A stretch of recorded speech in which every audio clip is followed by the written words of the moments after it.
Can you 3D print terrain for your game board? Sure. Should you 3D print terrain for your terrain board? What am I, your dad? I don't know. Make that choice yourself. Is it worth 3D printing buildings for your game board? So we're going to have a look at today. I'll see you after this. Those of you who've been following the channel for a while know that I like to scratch build terrain, especially buildings.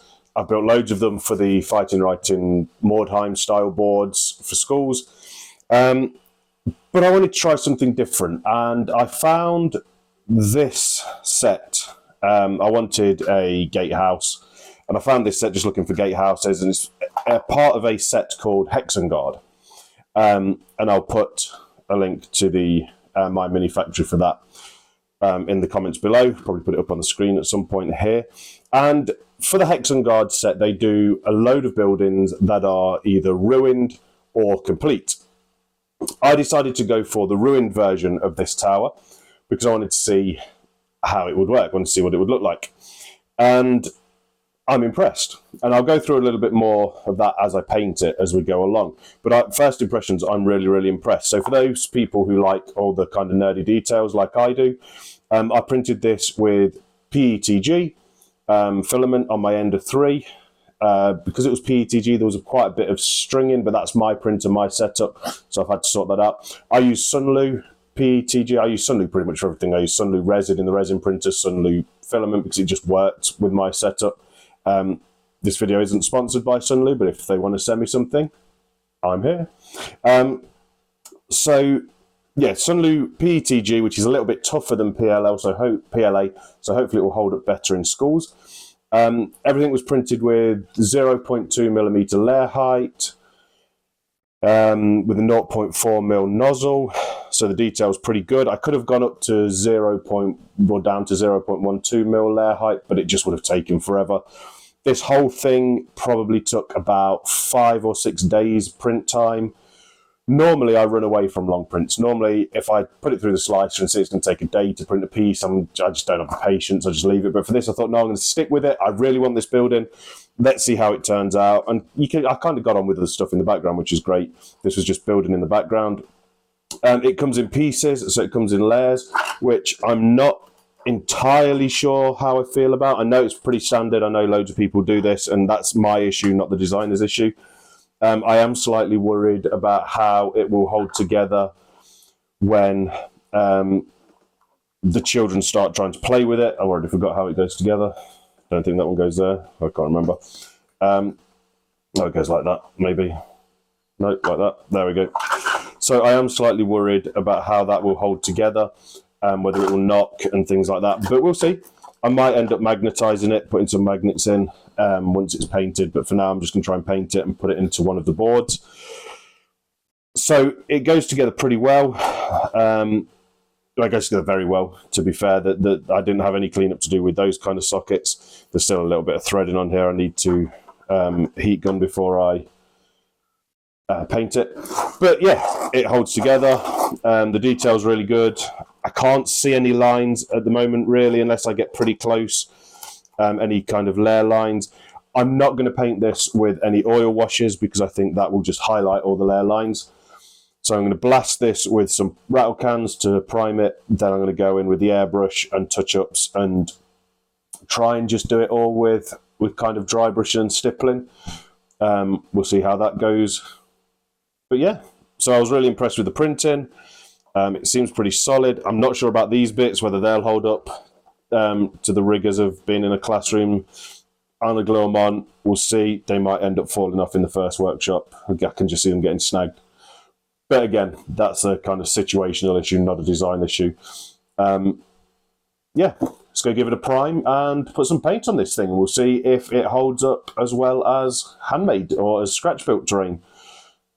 Let's go prime it. See you in a minute.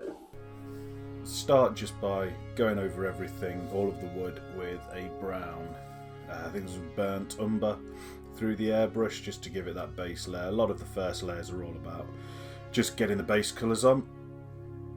This just gives it a nice base over the zenithal highlight just to really show through the brown wood.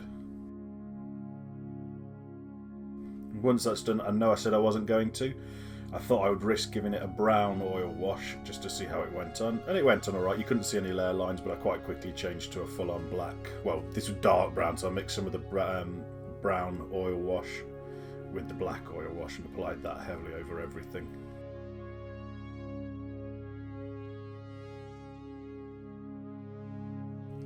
Once it was on, I dabbed it off quickly, and you couldn't see any layer lines. It didn't have an effect. Other than the effect that I wanted it to, so I'd do another oil wash right at the end as well to tie everything in. Then I wanted to paint all of the stones. I just went over with I think it's called neutral grey. It was just a craft acrylic paint from the works or something like that, just to give all of the stonework a grey base that I could then build on later on with highlights and things like that. Eventually I'll put moss and vines and things like that on, but what I wanted to show here was how I could just paint up the 3D files. So I didn't bother with any extras on this, but when I put it onto a base later, I will add, you know, moss and plant life and posters and things like that, blood spatter. Painted in all of the plasterboard, or whatever you call it, the wattle, with a nice cream colour. I think I used it was either flayed one flesh, it might have been skeleton horde, one of the Citadel paints, can't remember. Pallid witch flesh maybe, I can't remember. It was basically a generic kind of off-white creamy colour. Went over all of the panels with that just to give them the brighter colour that I need to. That I knew would be dumbed down later, darkened down later, sorry, not dumbed down, don't know what I'm on about there. Would be darkened down later with the oil wash that I would put on.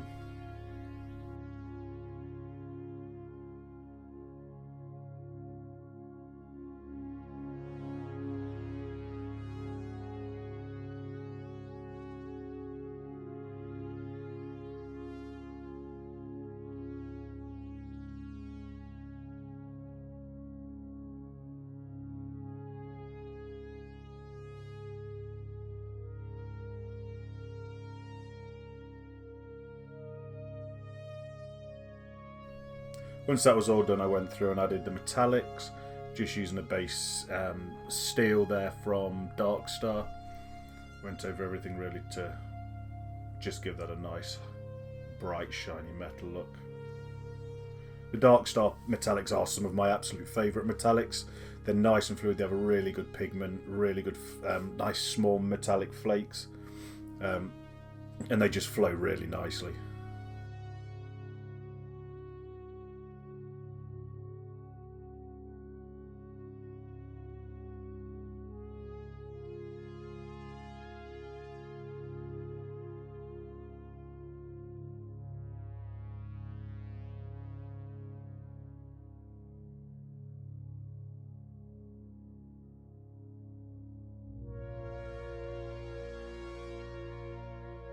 One of the easiest ways to make your stonework look more unique is to just pick out a few stones with different colours. I just went over a few with a very light grey. I could have gone through with some browns as well and things like that, but I was up against the deadline to get it finished, and I just wanted to just pick out a few around the build really. And once this is washed down with oil washes and dry brushed and things like that, it just gives that idea that they're not all the same stone. It's not just one mass block of stone. The detail in the 3D prints really helped with this. The stones stand out, they're not blending into one another, which sometimes happens with 3D prints, I find, especially filament 3D prints. But these were really detailed. I was really impressed with all the little tiny details, like the metal strap-ins around the wooden beams and things like that. It all picked out really nicely. It was very easy to paint. When you paint in details like that, it helps to have a sharp edge to paint up against, and sometimes when the very blunt details or very blurred details, you lose a little bit of that. I went over everything with a nice light grey dry brush just to pick out some of the edges, and then moved on to the shingles on the roof. I used Night Haunt Gloom, I think it's called, the Citadel paint, and this was the same one as I used for the other Mordheim build that I've done. Link up at the top for that one, and that just ties in all the shingles together across all of my different buildings. I know one of them I did red shingles, but they were a different type of shingle, so that's my excuse and I'm sticking to it. I like how this blue pops once it's all painted and dry brushed and everything like that. So this works really well. So I think I'll be using this for a lot of future buildings, or certainly for the other Hexengarde buildings as and when I get to those.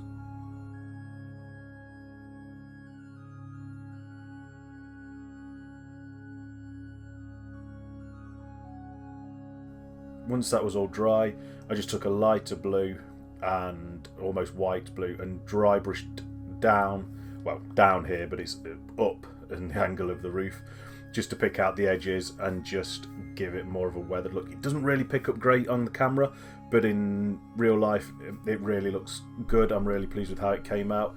I went over all of the shingles doing this. The hardest part of that is just trying not to hit the wood as well.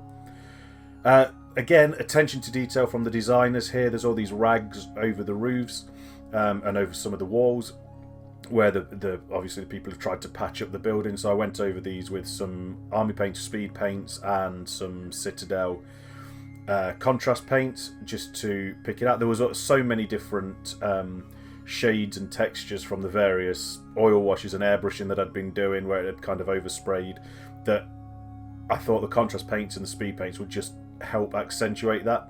So I didn't want to go over it with a solid paint that would cover all of those off. So these work really well and allow just a little bit of a punch of colour on the build once it's finished.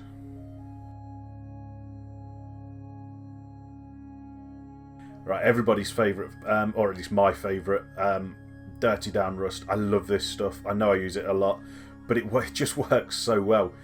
And for this, I made sure to over-apply it as well, to like kind of onto the plaster, onto the wood, because once it's dry, you can go back in with water, reactivate it, and blur it and spread it around a little bit, and that gives the impression then that the rust on the metal has actually bled onto the surrounding area as well, which works really well.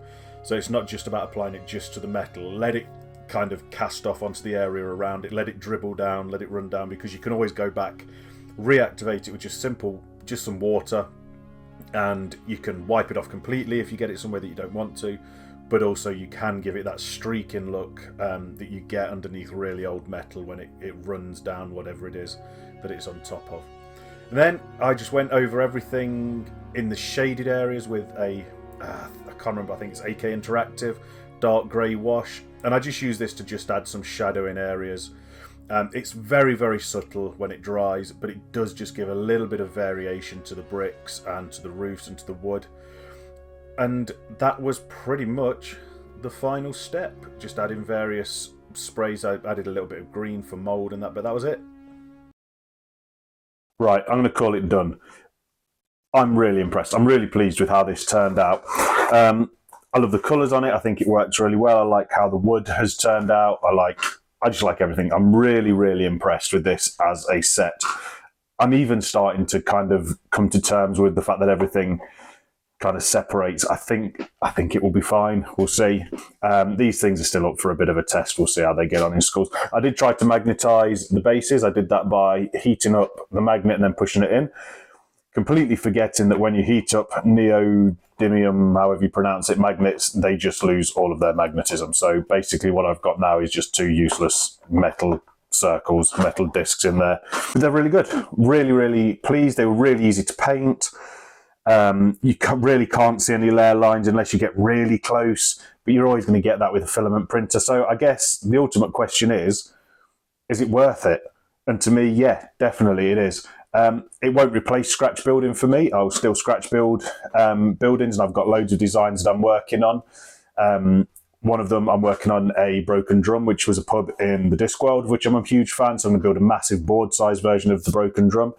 I still love scratch building, but this was just nice and quick, I think, for filling out a table, for what I do in schools when I need lots of buildings really quickly. Quickly is a subjective term, but you know, in total, this took probably 5 days to print, 4 or 5 days. I liked it so much, I went back and I bought the whole set. So I've also got these two. And this one I painted up at the same time. So this is just one of the ins that comes with it. Just try and find the locator tabs. There we go. So I think this one ties in really nicely with it. They're going to go on the same board. I've also bought this absolute behemoth, which is the bell tower, and this is absolutely huge. I haven't had a chance to paint this one yet, but I will be painting it very soon. And this has got kind of 1, 2, 3, 4, 5 playable floors. The design of all of them is has been really well thought out, so I'm really impressed. Tide World Studios is the people behind these. Again, I'll put a link at the bottom. It's the Hexengarde range. Definitely go out, have a look at it, see kind of what you think. I've actually got that one on backwards there, so turn that one round. There we go, much better now. These have got roofs on. So this one will be painted up. I'll probably print out the rest of the range as well. The beauty of it is, for what I do, if something breaks, I can just print it out and put it back, you know, do another piece like that, paint it up. It's a lot easier. Like I say, yeah, it won't replace scratch building, but it's definitely a great tool to have. This is the first time I've done massive terrain prints on my FDM printer. I'm really glad I did. I'm glad I stuck with it. Glad I kind of left it running. And that's the other thing. I can leave the printer running while I go away and do something else. So while these were printing, I was doing some stuff for future videos that are coming out. And I could just leave it going. So that's great.